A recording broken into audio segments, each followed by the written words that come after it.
going to be a bit of a rant, but hopefully it'll be an informative one. And tell you a little about Germany, and tell you why I'm just, at this point in time, by now, totally fed up with living here. Now, a lot of people have this idea about me that I completely discount culture. It's a complicated issue, and maybe in a forthcoming video I'll talk about that. But what I ultimately believe is that culture is just a manifestation of varying degrees of biological imperatives, attributes, qualities, etc. And having said that, that means that there can be cultural variance. And why? Because in a given culture, you'll have of course, what I would like to call a uniform manifestation of certain biological traits, but some cultures will exacerbate or diminish those traits depending on how that particular culture evolved due to history, politics, and the local circumstances. And in as much as that's true, when you have a nation state, that nation state can, of course, take on particular qualities. So let's look at the United States. The United States tends to be, general, in some respects at least, more individualistic than many European countries. And there are reasons for this. And in some regards, despite living virtually all of my adult life in Europe, and despite having a passport of a European country, not Germany, mind you, but in addition to an American passport, in some regards, I still feel staunchly American, but not in a sense of nationalistic pride.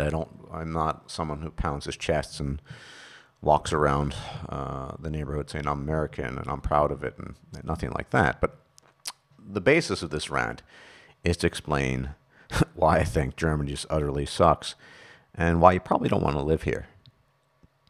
Now, to get to that, or the specifics, I need to tell you three little tales. Now, last year, my insurance company made a mistake.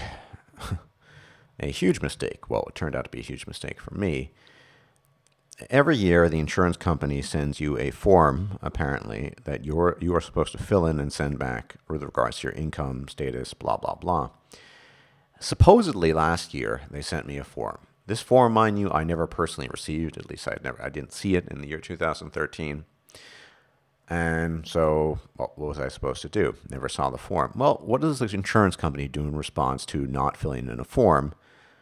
Well, they automatically recategorize you in the highest income bracket in terms of insurance payments. Now, I am poor, literally poor, and have been, unfortunately, for a while.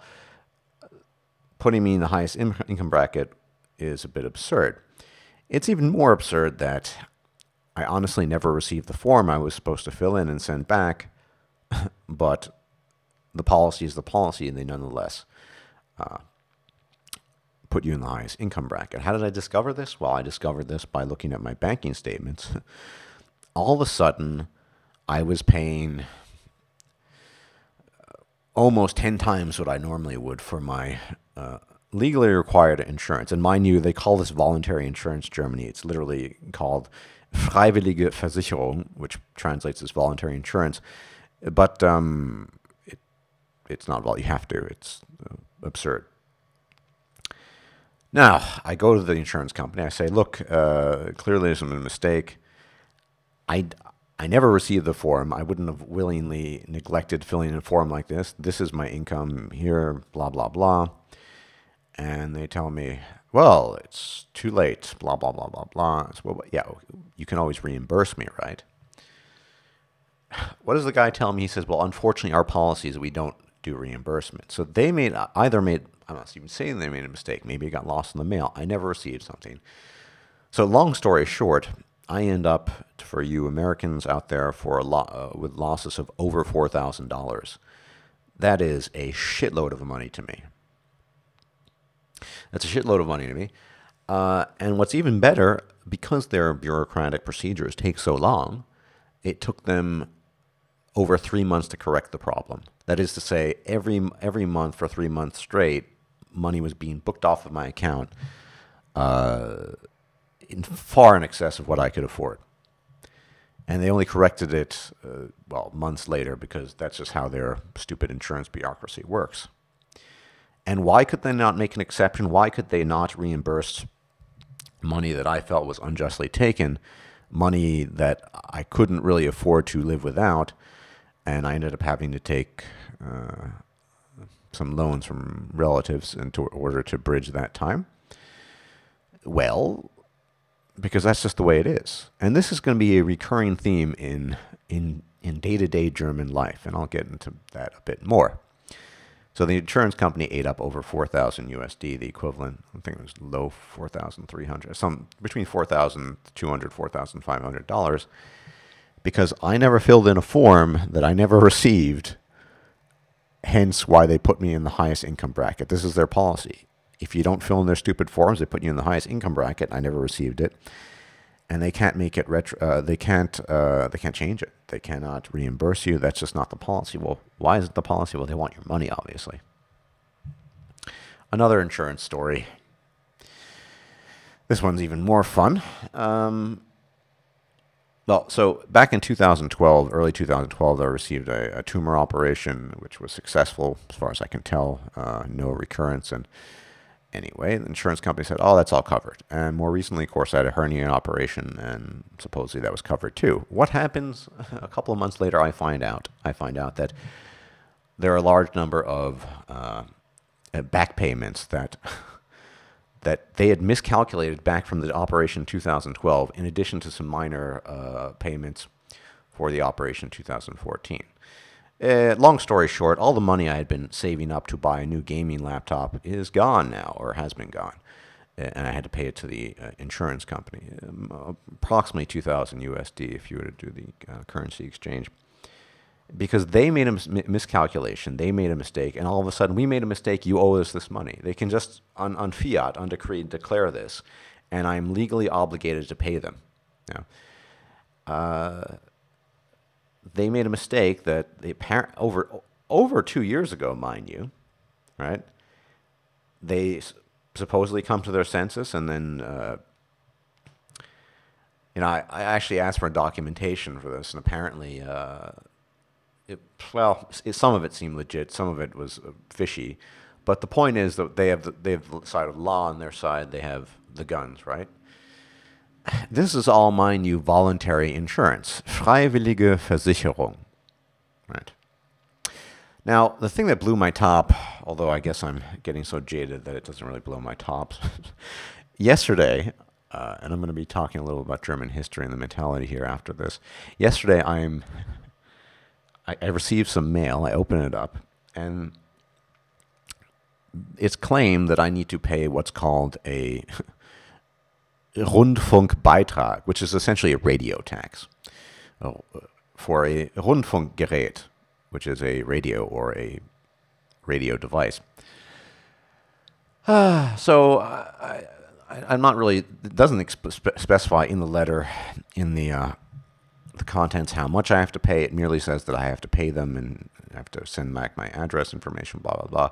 There's fortunately a phone number there. I call them up. I explain to them, I have neither a radio nor a television, so I clearly, you would think, I don't need to pay a radio tax. I don't have either of these things. I don't participate. I don't listen to the radio. The only thing I have is internet, and that falls outside the jurisdiction of what's considered radio or Rundfunk. The guy on the phone tells me in a robotic German bureaucratic manner, this has been the law for everyone since blah, blah, blah date, blah, blah, blah, blah, and it doesn't matter whether you own a radio, a television, or otherwise, you still have to pay us. Now, if I had been a newbie in Germany, or some not familiar with the way things are run here, or for that matter, human bureaucracy, I might have gotten really angry or just been incredulous at it all. Of course, by now, I'm kind of used to it. I'm kind of used to this insanity. Still, I'm taken back a little bit. I tell him, well, imagine, and I don't own a car, imagine if you had to pay a car tax when you don't even own a car. This is the exact equivalent of what this is. And Mr. Bureaucratic Robot, German robot, says to me, well, actually, he just repeats what he said before. This has been the law since blah, blah, blah, blah, blah. And then he pauses and says, do you have any other questions? I I say, no, this is total nonsense. Oh, and I forgot to mention, he was kind enough to tell me how much money I have to pay the German government. Apparently, every 3 months, they collect 53 euros from you, which amounts to, over the course of a year, of course, a whopping 212 euros. That's $288 USD. Now, once again, to someone like me, that's a lot of money. It's money that can be spent on food or rent, or maybe starting saving up again for a laptop that may never come to pass right now. All because I have to pay tax for something I do not own, do not have, and have no intention of owning. And this is why I'm utterly fed up with Germany, and my documents are finally almost fully put together, and hopefully I can get the hell out of here within the next half a year, finally. But you see, this is the mentality, the German mentality. And I have lived in other countries, not just Germany, but the most experience I've had has been in Germany and the United States, so by way of comparison, I'll make those comparisons. I lived in other countries, and some of them are not too dissimilar to Germany, but Germany, in many regards, is the worst. See, his response, akin to the insurance company that has a no-return policy even when they fuck up, was simply to state that this is the law. This is just the way it is. Or the German equivalent, ich bin nicht zuständig dafür, which is effectively, idiomatically speaking, saying, well, I just work here.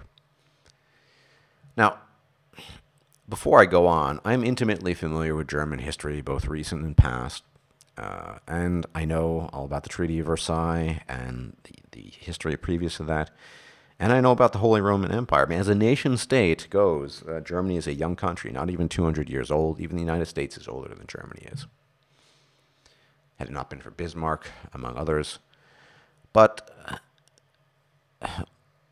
once again, we have this cultural phenomenon, which is a reflection of, in this case, man or human beings' inclination to be ruled by authority on the one hand. And if we want to look at least the earlier vestiges of American history or American culture, we can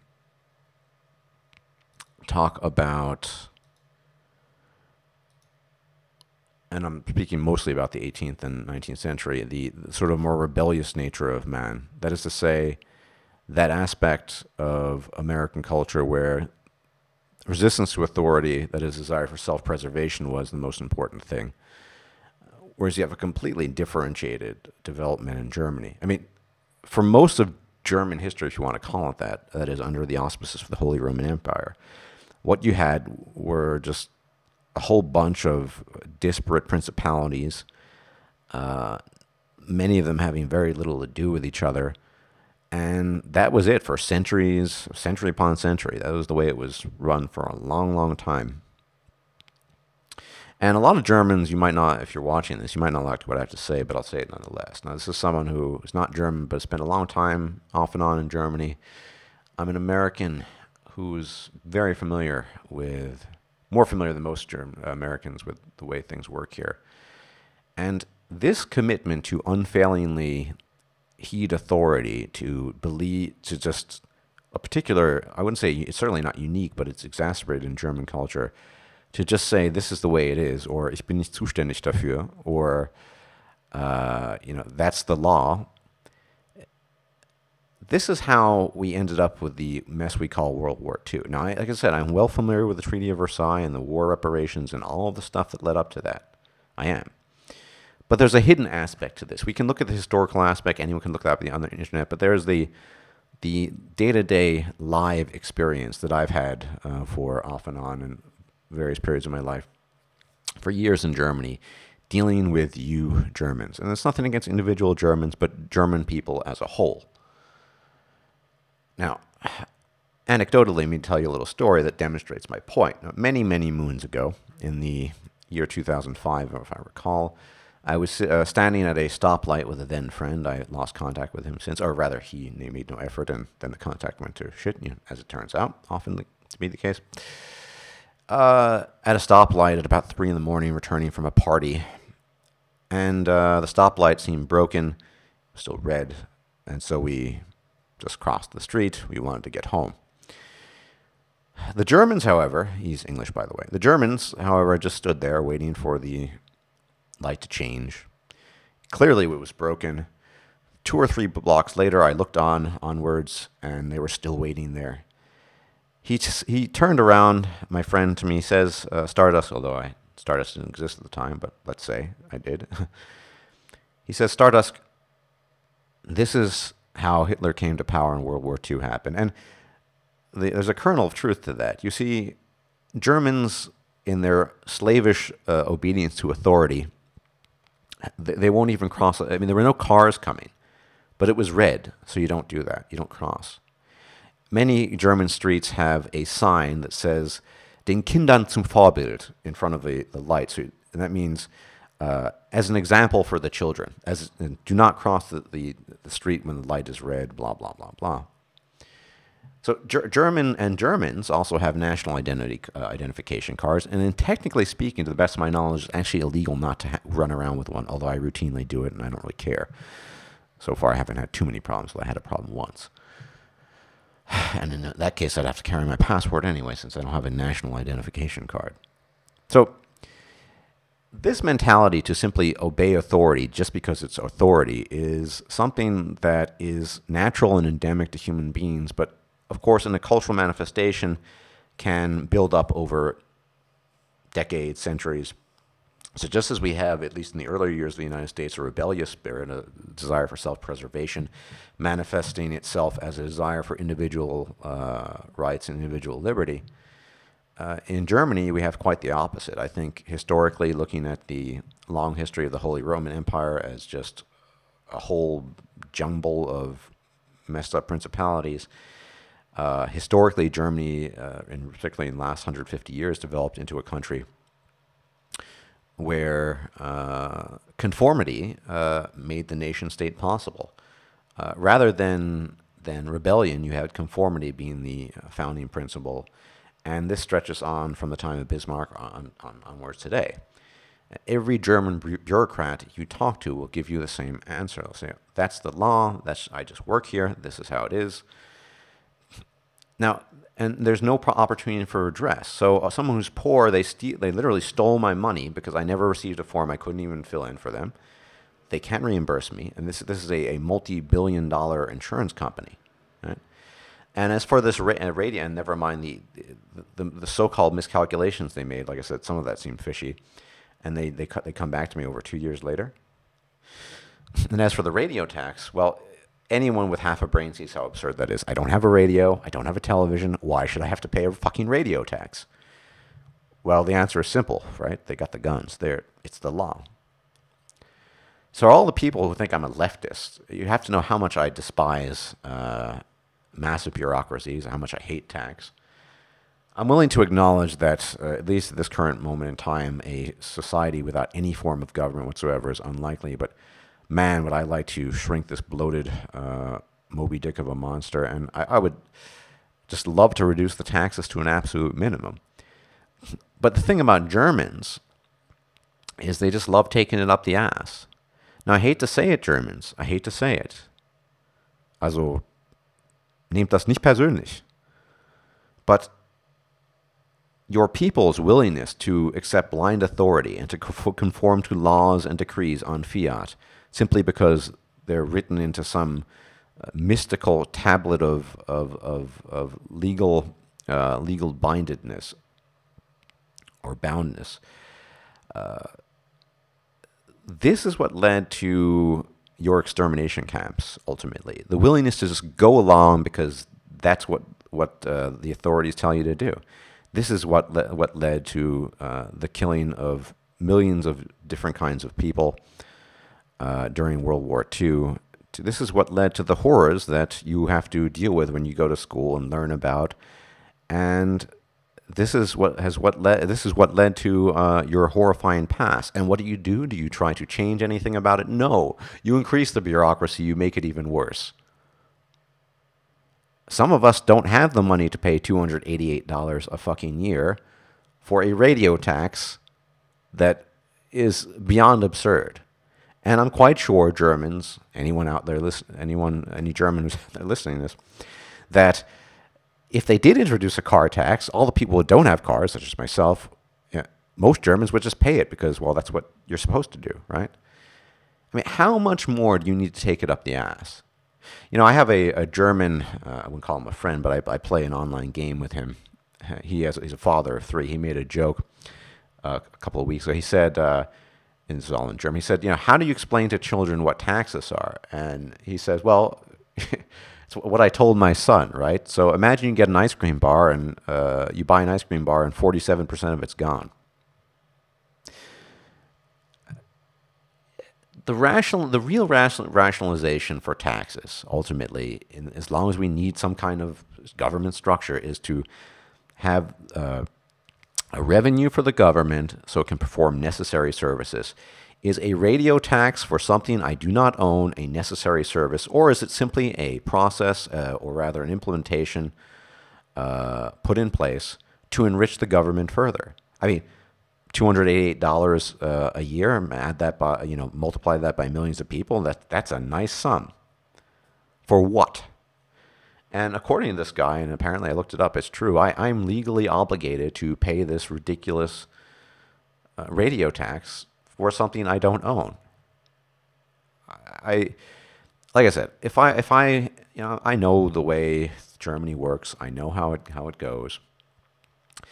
But Germans, because of their history, I mean, like I said, these things are endemic, both the desire for self-preservation, individuality, as well as conformity. Everyone has that to varying degrees, but there are certain historical trajectories that nation states can take on, and they develop these qualities, develop these traits.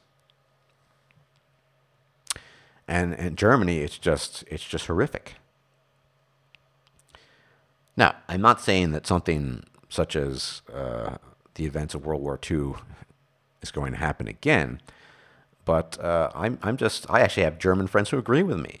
This obsession with conformity and this obsession with just obeying the law, even if it's unjust, even if it's absurd, this is what led to, if you count the entirety of World War II, the death of tens of millions of people.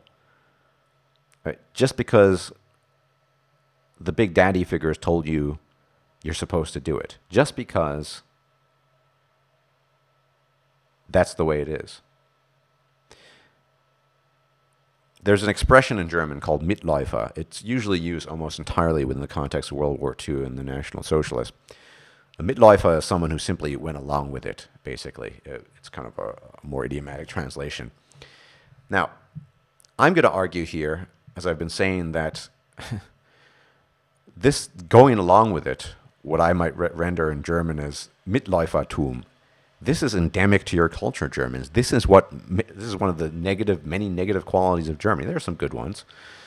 I'm not talking about them right now, but this desire to go along with things, Mitläufertum, this is a serious issue, and it's getting worse and worse. I don't know a single German within my circle of acquaintances or friends who actually saves money. Well, how can you when you literally fork over half your wage to the freaking government? And on top of that, now you have to pay a radio tax for something you don't even own? Never mind these insurance companies. All the Germans going on about, it's not free at all. It's everything but free. But, the government sanctioned insurance. Did my operations go okay? Yeah, sure, they did. But what are all the fuck-ups? I mean, the insurance company didn't bat an eyelash. They just took over 4,000 grand from me, money I needed. Then I have back payments for stupid miscalculations, and they don't. Why can't they just admit they made a mistake? And why does some of it seem fishy? Of course, when I question them about the fishiness, when I actually contacted a legal, I said, well, some of it does seem fishy, but it's not worth the effort. You'll never win. Yeah, this is a lesson to be learned here. If you don't know very much about Germany, this is an important lesson learned. Many Germans are this way, even, unfortunately, some of my friends. And what's their argument, even if they agree with me, that the conformity is good? Well, on aggregate, it's okay. On aggregate, you have positive outcomes. Well, maybe. But how much more absurd do things need to get? A radio tax? Do we have a chair tax? A sofa tax? They don't call it a tax. A Beitrag, a Rundfunkbeitrag, is literally a contribution. A contribution has, however, within the word, in the German word as well, the implication that it is voluntary, just like voluntary insurance, which isn't voluntary. And this idiot drone on the telephone tells me that 2 times or 2.5 times that this has been in law since blah, blah, blah, blah. And I will be in contempt of the law if I don't pay this. Well, with any luck, I can leave the country before this happens. But here we see, as I said, natural biological characteristics of human beings taking on more, depending, or less in some cases, specified qualities, and to differing degrees. Just, I mean, in the early days, at least the United States, people were individualistic, rebellious, more concerned with personal self-preservation. And a place like Germany, if you look back in the centuries of the jumble states of the Holy Roman Empire, and the recent history, this is how we ended up with this. And very few people question it. I mean, they shrug their shoulders. I mean, and knowing German history pretty well, I think, given the interconnectedness of the world, I don't think, at least in Germany, something of the nature of World War II and the mass exterminations could occur again. But nothing has changed about the mentality. Not really, not the core mentality. I've noticed. The Mitläufertum, the desire to just kind of go along with things, to conform. Well, that is still in place and stronger than ever, I think. I mean, after all, a radio tax for something you don't even have. Anyway, bit of a rant. Maybe you learned something as well. But I'm curious, once I hopefully leave the country, see how far things are going to go. And what governments do with taxes. And look, I know tax to some degree is a necessary evil, unfortunately, at least in the current state of humanity. But 40, 50, 60, 70, I mean, how much tax do you need to pay? And for what? You know? Paying taxes for a service you don't require. I don't listen to radio. I don't have a radio. I shouldn't have to pay it. That is the nature of what the nature of a tax should be. No, this is just a cheap exploit on the part of the German government to take more money from people, so they can, I don't know, do what? It's insane. So the next time you don't see any cars coming, and the stoplight is, it says red, you still can't cross, and the streets are empty, maybe you should cross the street. It might be the first step for you Germans in thinking in an individualistic manner rather than being the kings of conformity that you so often are. Anyway, hopefully no one took offense.